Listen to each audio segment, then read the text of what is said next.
भानुगढ़ में भोला और संतोष नाम के दो दोस्त रहा करते थे। एक तरफ भोला जो अपने नाम के अनुसार ही भोला था, तो वहीं दूसरी तरफ संतोष अपने नाम के बिल्कुल उल्टा था। वो अपने दोस्त से बहुत जला करता था। और भाई भोला, कुछ काम वाम मिला भी कि नहीं? नहीं दोस्त, क्या बताऊं, घर पर माँ बहुत गुस्सा कर रही थी। इतने दिन हो गए लेकिन कहीं कोई काम ही नहीं मिल पा रहा है। अरे तू अपने खेत पर अनाज क्यों नहीं बो देता? अगर फसल अच्छी रही तो काफी मुनाफा होगा और शायद तेरे दिन भी बदल जाएं। बात तो तुमने बहुत पते की बोली है भाई, लेकिन अनाज बोने के लिए भी तो पैसे चाहिए ना। भला मुझ गरीब को कौन देगा इतने सारे पैसे? अरे क्या बात करता है भाई? अरे भला मेरे होते हुए तो पैसों की चिंता क्यों करता है? क्या सच तू देगा मुझे पैसे? अरे नहीं भाई, मेरे पास पैसे कहाँ हैं? मैं तो खुद ही किस्मत का मारा हूँ, लेकिन इसमें मैं तेरी मदद जरूर कर सकता हूँ। मतलब मैं कुछ समझा नहीं दोस्त। अरे मतलब अगर तू कहे तो मैं अपने सेठ जी से तेरे बारे में बात जरूर कर सकता हूँ। वो दिल के बहुत अच्छे हैं और जरूरतमंदों की मदद भी करते हैं। कहो तो उनसे बात करूँ क्या? लेकिन मैंने तो सुना है कि ये सेठ लोग बड़े चालाक होते हैं। अगर समय पर पैसे वापस न दिया तो जमीन हड़प लेते हैं। अरे नहीं, हमारे सेठ जी ऐसे बिल्कुल नहीं हैं। वो तो हमेशा दूसरों की मदद करते हैं। अच्छा, अगर ऐसा है तो चल, फिर नेक काम में देरी कैसी? और फिर संतोष उसे अपने सेठ के यहाँ ले जाता है और भोला से कहता है, अरे भोला, तू एक काम कर, तू अभी यहीं पर जरा रुक। मैं अपने सेठ जी से तेरे बारे में बात करके आता हूँ, फिर तुझे बुला लूंगा, ठीक? हाँ भाई, जैसा तू कहे। बेचारा भोला चुपचाप वहीं बाहर रहकर अपने दोस्त का इंतजार करने लग जाता है और संतोष सेठ जी के घर के अंदर चला जाता है, जहाँ सेठ मोतीलाल संतोष को देखकर वो बोलता है, और भाई संतोष, बताओ कैसे आना हुआ? सेठ जी, वो मेरा एक मित्र है भोला, जिसे अपने खेत में अनाज बोने के लिए कुछ पैसों की जरूरत थी। देख भाई, पैसे तो मैं दे दूंगा, लेकिन तुझे तो पता है ना कि पैसों के मामले में मैं कितना सख्त हूँ। अगर समय पर मेरे पैसे वापस नहीं दिए तो फिर मैं उसकी जमीन हड़प लूंगा। हाँ, कह देता हूँ। अरे सेठ जी, वो सब मुझे पता है कि आप पैसे के मामले में कैसे हो, लेकिन उसकी चिंता नहीं है। अगर पैसे वापस ना लौटाए तो फिर आप जो मर्जी कर लेना। और फिर संतोष के कहने पर सेठ मोतीलाल भोला को बुलाकर उसे उधार में कुछ पैसे दे देता है। पैसे मिलने के बाद भोला अपने दोस्त से कहता है, भाई संतोष, तू ही मेरा सच्चा दोस्त है। आज तेरी वजह से मुझे अनाज बोने के लिए पूंजी मिल गई। अरे कोई बात नहीं, दोस्त होने का इतना फर्ज तो निभाना ही पड़ता है। अब तू जल्दी से पड़ोस के गांव में जा और बीज ले आ। देखना, इस बार अच्छी फसल होगी। और फिर भोला पड़ोस के गांव से अनाज लाकर बो देता है। संतोष की पत्नी ये सब देखकर बोलती है, क्यों जी, बड़े परोपकारी बने फिरते हो? तुम्हें क्या जरूरत थी इस भोला को सेठ जी से पैसे दिलवाने की? अरे भाग्यवान, अभी तो तमाशा शुरू हुआ है, आगे आगे देखो होता है क्या। मतलब मैं कुछ समझी नहीं। अरे इस मूर्ख को तो ये तक नहीं पता कि 2-4 दिनों में बारिश आने वाली है। ऐसे में इन बोए हुए अनाजों का क्या होगा? हाँ, अब तुम ही अंदाजा लगा लो। और फिर दोनों भोला का बुरा सोचकर हंसने लग जाते हैं। जैसा कि संतोष ने सोचा था, ठीक वैसा ही होता है। अनाज बोने के 2 दिनों के भीतर ही तेज बारिश शुरू हो जाती है, जिसे देख भोला घबरा जाता है और मन ही मन सोचने लग जाता है, हे भगवान, ये क्या? ये यूं अचानक इतनी तेज बारिश कहाँ से आ गई? मैंने कितनी मेहनत से ये सारे बीज बोए थे। अब इस बारिश में तो सारी फसल खराब हो जाएगी। अब मैं क्या करूं? इसी चिंता में भोला सारी रात गुजार देता है और अगली सुबह जब वो अपने खेत का हाल देखने पहुंचता है। अरे भाई भोला, इतनी देर से कहाँ थे तुम? देखो तो क्या हो गया, सारी फसल खराब हो गई। हाँ मेरे भाई, ये तो सारी फसल खराब हो गई। अब मैं क्या करूँगा, मेरी सारी मेहनत बर्बाद हो गई। इतने में शांति भी वहाँ आ जाती है। अरे वो सब तो ठीक है, लेकिन क्या किसी ने ये सोचा है कि आखिर सेठ जी को भोला क्या जवाब देगा और उनके पैसे कैसे लौटाएगा? ये सुनकर भोला अपने दोस्त संतोष का मुंह देखने लग जाता है। मुझे लगता है हमें चलकर सेठ जी से इस बारे में बात करनी चाहिए।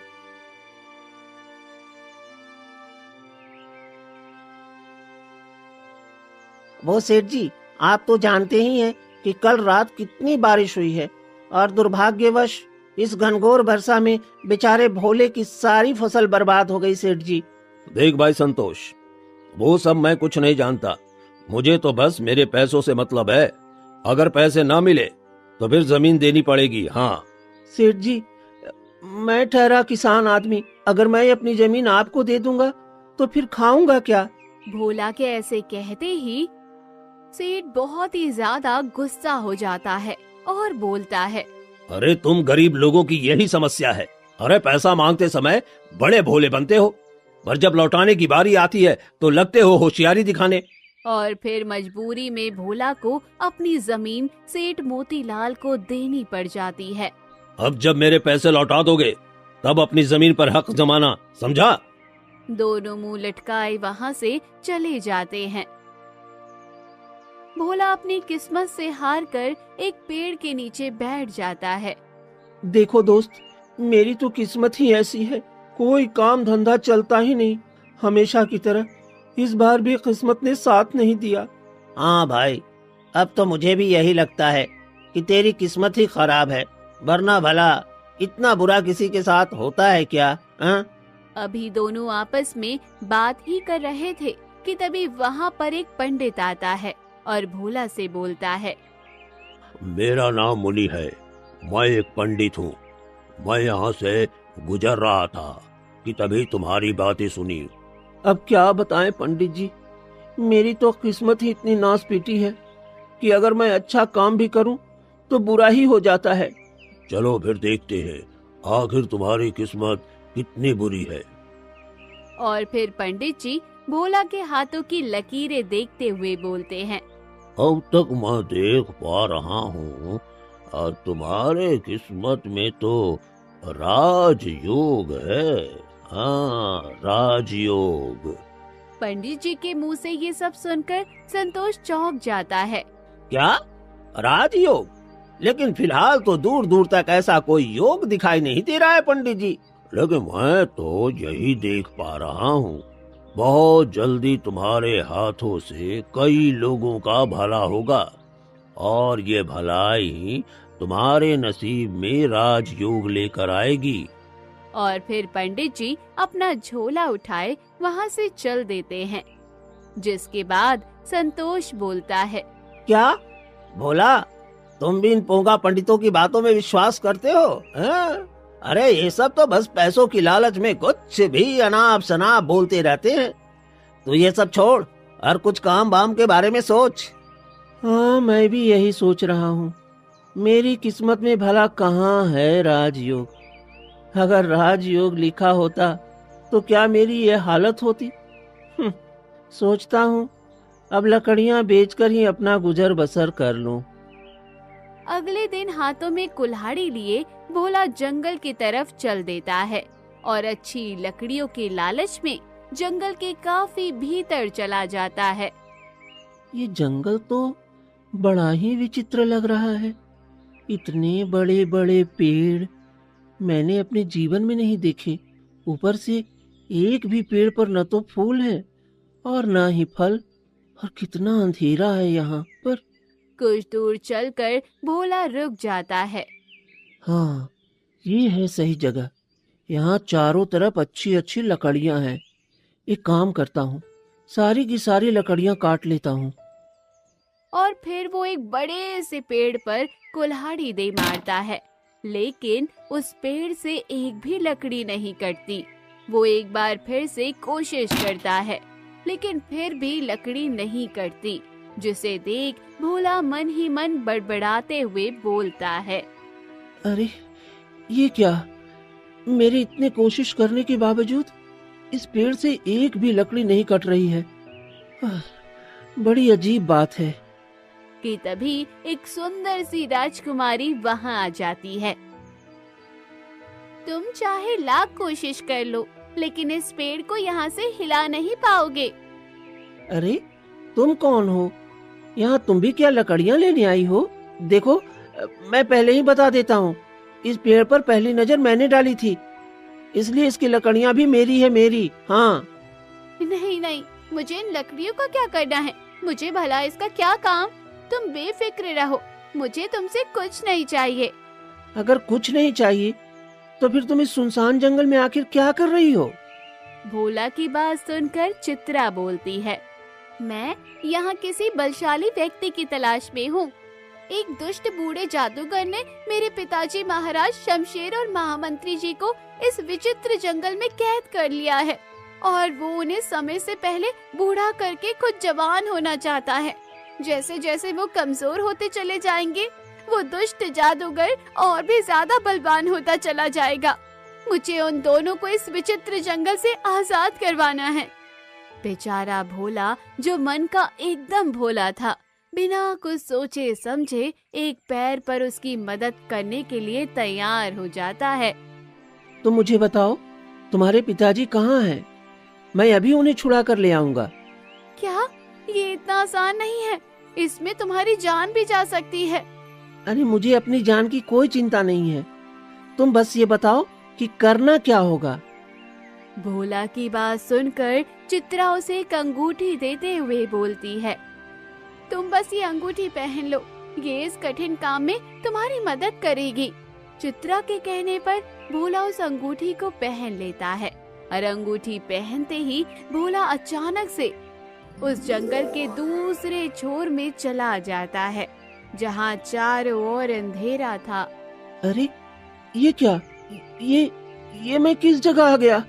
ये तो ऐसा लगता है मानो मैं किसी विचित्र दुनिया में आ गया हूँ। अभी वो कुछ सोच ही रहा था, अचानक से उसे किसी के करहाने की आवाज आती है। ये आवाज कैसी है? कहीं वही राजा तो नहीं जिसके बारे में वो राजकुमारी बात कर रही थी? मुझे फौरन उनके पास जाना चाहिए। और फिर भोला उस आवाज का पीछा करते करते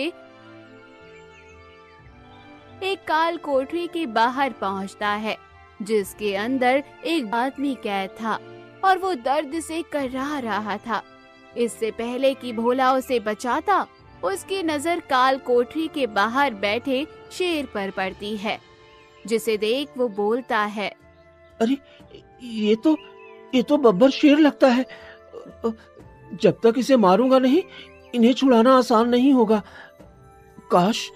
काश मेरे पास तीर कमान होता और मैं अभी इस शेर को मारकर राजा को छुड़ा लेता, लेकिन भोला के इतना सोचते ही उसके पास अचानक से एक तीर कमान आ जाता है।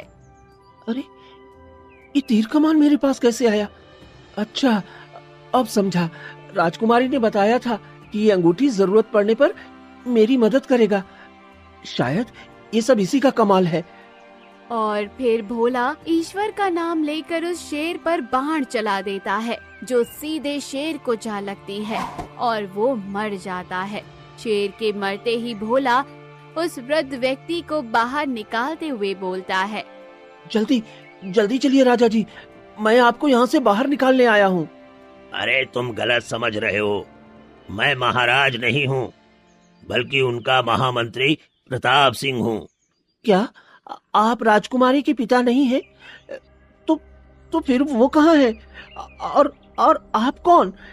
यहाँ कैसे आए? भोला को कुछ भी समझ नहीं आ रहा था, इसलिए वो लगातार उनसे सवाल पर सवाल किए जा रहा था, जिसे सुनकर महामंत्री बोलते हैं, वो दरअसल ये उस दिन की बात है जब मैं और महाराज शमशेर सिंह रूप बदलकर राज्य का भ्रमण करने निकले थे। आओ भाई आओ, अगर जादूगर अशोक का जादू देखना है तो इधर चले आओ। माताजी, बहन जी, सभी इधर आइए और जादूगर का जादू देखकर आनंद पाइए। जादूगर की आवाज राजा शमशेर के कानों तक पहुंचती है। महामंत्री प्रताप सिंह, ये शोर कैसा है और ये यहाँ इतनी भीड़ क्यों लगी हुई है? पता नहीं महाराज, लेकिन देखकर तो लगता है कुछ मनोरंजन चल रहा होगा। चलिए ना, हम भी वहाँ चलकर देखते हैं। हाँ, जरूर जरूर, चलकर तो देखना ही चाहिए। आखिर हमारे राज्य में ऐसा क्या मनोरंजक चल रहा है जो इतनी भीड़ लगी हुई है। और फिर दोनों उस जादूगर के पास जाते हैं जो लोगों के बीच अपना खेल तमाशा दिखा रहा था, जिसे देख राजा बहुत खुश होते हैं और बोलते हैं, अरे भाई जादूगर, यहाँ पर बैठे बैठे केवल हमें ही जादू दिखाते रहोगे या महाराज के समक्ष भी जाकर जादू दिखाओगे? और देखो भाई, भले ही मैं एक गरीब जादूगर हूँ, लेकिन स्वाभिमान का पक्का हूँ, इसलिए बिना बुलाए कहीं नहीं जाता, अपने बाप के घर भी नहीं, समझे क्या? हाँ भैया, ये बिल्कुल सही कह रहा है। ये तो इस राज्य के हैं भी नहीं। इन्हें तो बड़ी मुश्किल से मेरे पति ने यहाँ बुलाया है ताकि हमारे गांव के लोगों को भी जादू देखने का मौका मिल सके। जादूगर की बात सुनकर महामंत्री प्रताप सिंह को गुस्सा आ जाता है और वो बोलते हैं, अच्छा तो ये बात है, तो इसका मतलब तुम्हारा जादू देखने के लिए खुद महाराज को यहाँ आना पड़ेगा। हाँ, तो तुम क्या चाहते हो, मैं स्वयं चलकर वहाँ जाऊँ? अरे मूर्ख, तुझे पता भी है कि तुम किससे बातें कर रहे हो?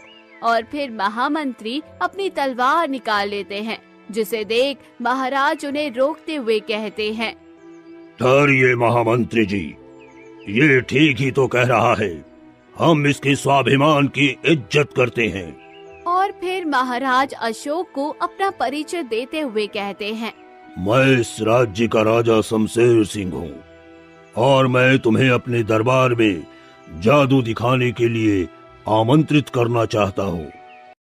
महाराज के आदेश अनुसार जादूगर अशोक दरबार में अपना जादू दिखाने पहुँच जाता है।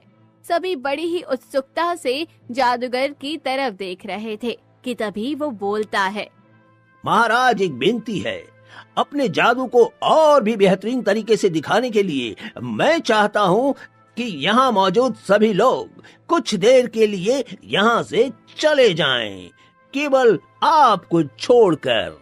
जादू देखने की उत्सुकता में महाराज सभी को बाहर जाने का आदेश सुना देते हैं। ठीक है, फिर मेरी आज्ञा है, सभी दरबार से बाहर चले जाएं। महाराज के ऐसा कहते ही सभी वहाँ से चले जाते हैं। लेकिन महामंत्री प्रताप को ये सब कुछ ठीक नहीं लग रहा था, इसलिए वो छिप जाते हैं। इतने में जादूगर अशोक कुछ मंत्र पढ़ता है और महाराज को रस्सी से बांध देता है और जोरों से हंसने लग जाता है। आखिर तुम मेरे चंगुल में आ ही गए राजा शमशेर सिंह। वाह वाह वाह वाह, क्या कद काठी है, मुझे कब से तुम्हारी ही तो तलाश थी। अचानक से जादूगर का ऐसा बदला हुआ रूप देखकर राजा बोलते हैं, ये सब तुम क्या कर रहे हो जादूगर, ये कैसा जादू है? तब जाकर अशोक अपनी सच्चाई बताता है। अरे मैं एक जादूगर हूँ जो अब अपने उम्र के आखिरी पड़ाव पर हूँ। मुझे फिर से जवान होने के लिए किसी ऐसे राजा की तलाश थी जिसकी उम्र सबसे कम हो, और अपने गुप्तचरों से पता लगाने पर मुझे मालूम पड़ा कि यहाँ दूर दूर तक केवल तुम ही एक ऐसे राजा हो जिसकी उम्र सबसे कम है। इसका मतलब तुम हमारी जान लेना चाहते हो? ये सुनकर वो जादूगर हंसने लग जाता है। जान? अरे इतनी जल्दी भी नहीं है, मैं तुम्हें पहले कैद करूंगा, और हर साल जैसे जैसे तुम्हारी उम्र कम होती जाएगी, अरे वैसे वैसे मेरी उम्र बढ़ती जाएगी। मैं तुम्हारी उम्र खाऊंगा और फिर जब तुम मेरे किसी लायक नहीं रहोगे तब मैं तुम्हारी जान ले लूंगा।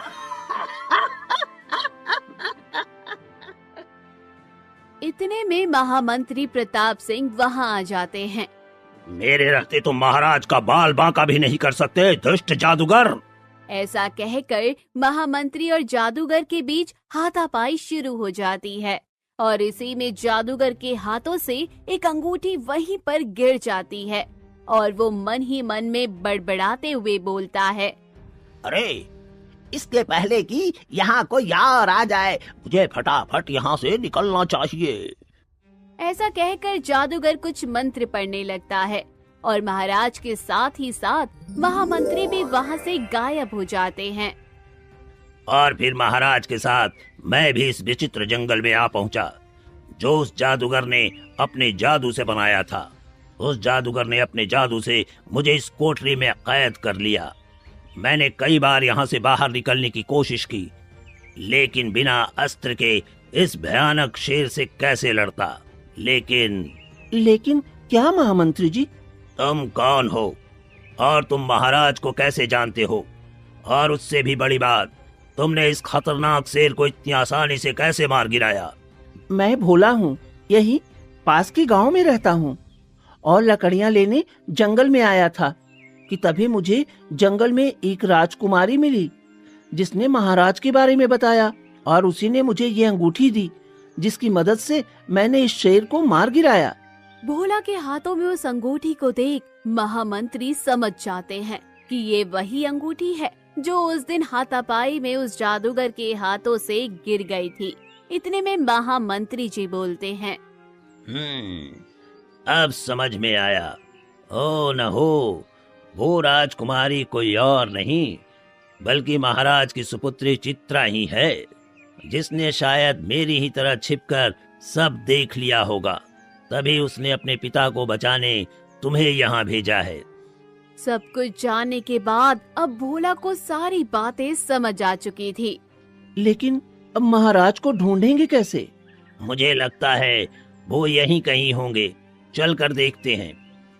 और फिर दोनों महाराज की तलाश में इधर उधर भटकने लग जाते हैं कि तभी दोनों की नजर उस जादूगर पर पड़ती है जो एक पिंजरे के पास खड़ा था जिसके अंदर महाराज शमशेर सिंह कैद थे। महाराज, 3 वर्ष बीत चुके हैं और आपकी वजह से मैं अब पहले से अत्यधिक ताकत महसूस कर रहा हूँ। बस कुछ वर्षों का और इंतजार है, फिर तुम मेरी तरह बूढ़े हो जाओगे और मैं जवान हो जाऊंगा। ये सब कुछ देख भोला फुसफुसाते हुए मंत्री से कहता है, काश मुझे भी तलवारबाजी आती और मैं भी शूरवीर की तरह इस दुष्ट जादूगर से युद्ध कर पाता और महाराज को अभी के अभी यहाँ से छुड़ा कर ले जाता। अभी भोला ने ये सब कुछ सोचा ही था कि तभी उस अंगूठी के जादू से अचानक भोला किसी शूरवीर राजा की तरह शक्तिशाली हो जाता है और उसके हाथों में एक पैनी तलवार भी आ जाती है। और मैं तुम्हारे इस सपने को कभी साकार नहीं होने दूंगा, पापी जादूगर। कौन है बदतमीज? और तुम इस जंगल में अंदर कैसे आए? मेरी मर्जी के बगैर? अरे मेरी मर्जी के बगैर यहाँ कोई नहीं आ सकता। तो तुम फिर कैसे आए? तभी जादूगर की नजर उसकी अंगूठी पर पड़ती है जो अब भोला के पास थी। अरे ये तो मेरी अंगूठी है जो न जाने कहाँ गिर गई थी। अच्छा, तो अब समझा, ये सब इस अंगूठी से तुमने किया है। अरे तुम यहाँ आ तो गए, लेकिन यहाँ से बाहर जा नहीं पाओगे। वो तो अब इस युद्ध के बाद ही पता चलेगा। और फिर दोनों में भयंकर तलवारबाजी शुरू हो जाती है। चूँकि जादूगर काफी बूढ़ा था और राजा के उसने केवल 3 वर्ष उम्र ही खाई थी, इसलिए वो ज्यादा देर तक युद्ध नहीं लड़ पाया और आखिरकार भोला जादूगर को जख्मी कर देता है। मैं तुम्हें छोड़ूंगा नहीं। तुम मुझे मार नहीं सकते। हाँ, तुम मुझे मार नहीं सकते। और फिर जादूगर की मौत हो जाती है।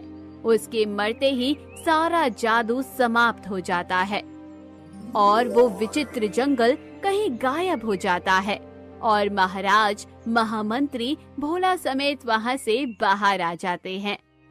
पिताजी, आप ठीक तो है ना? मैं बिल्कुल ठीक हूँ पुत्री, आखिरकार तुमने हमें बचा ही लिया। लेकिन राजकुमारी जी, एक बात समझ में नहीं आई, आपको हमारे बारे में पता कैसे चला? उस दिन जब जादूगर नगर में अपना जादू दिखा रहा था, तब मैंने देखा कि वो उस अंगूठी में कुछ कहता और वो चीज वास्तव में हो जाती। उस दिन आप दोनों के गायब होने के बाद ये अंगूठी मुझे दरबार में गिरी मिली।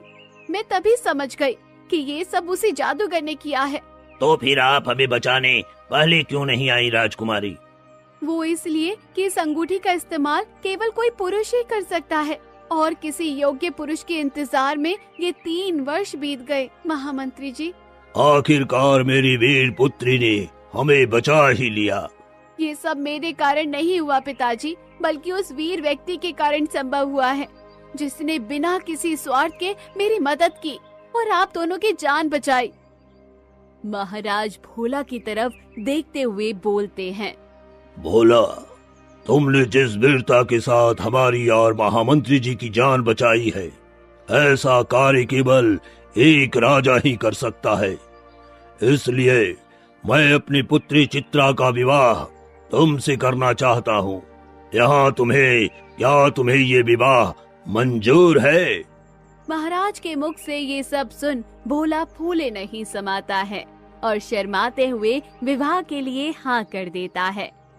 इसके बाद सभी महल लौट जाते हैं और दोनों का विवाह हो जाता है। फिर एक दिन, महाराज, अगर आपकी आज्ञा हो तो मैं आज चित्रा को अपने जिगरी दोस्त से मिलवाना चाहता हूँ। हाँ, बिल्कुल। हम कुछ सिपाहियों को अभी तुम्हारे साथ भेजते हैं। और फिर चित्रा और भोला कुछ सिपाहियों के साथ गांव के लिए निकल पड़ते हैं और संतोष के घर पहुंचते हैं। अपने मूर्ख दोस्त को ऐसे शाही वस्त्र में और सिपाहियों के साथ देखकर संतोष और उसकी पत्नी चौंक जाती है। और भाई भोला, तुम तो बिल्कुल किसी राजा की तरह दिख रहे हो। दिख नहीं रहा मेरे दोस्त, बल्कि मेरी शादी एक राजकुमारी से हो गई है। ये है मेरी पत्नी राजकुमारी चित्रा। क्या ये सब सच है क्या? भोला और चित्रा वहाँ से चले जाते हैं कि तभी संतोष की पत्नी मिमियाते हुए उससे बोलती है। बड़ा चले थे भोला को बर्बाद करने, आज आपकी वजह से ही वो राजा बन गया और तुम वहीं गरीब के गरीब रह गए। ये सब देखकर संतोष को अपने किए पर बहुत पछतावा होने लगा। तो दोस्तों, कहानी यहीं खत्म होती है। कहानी कैसी लगी कमेंट बॉक्स में जरूर बताइएगा और अभी तक चैनल सब्सक्राइब नहीं किया है तो सब्सक्राइब कीजिएगा। मिलते हैं नेक्स्ट वीडियो में।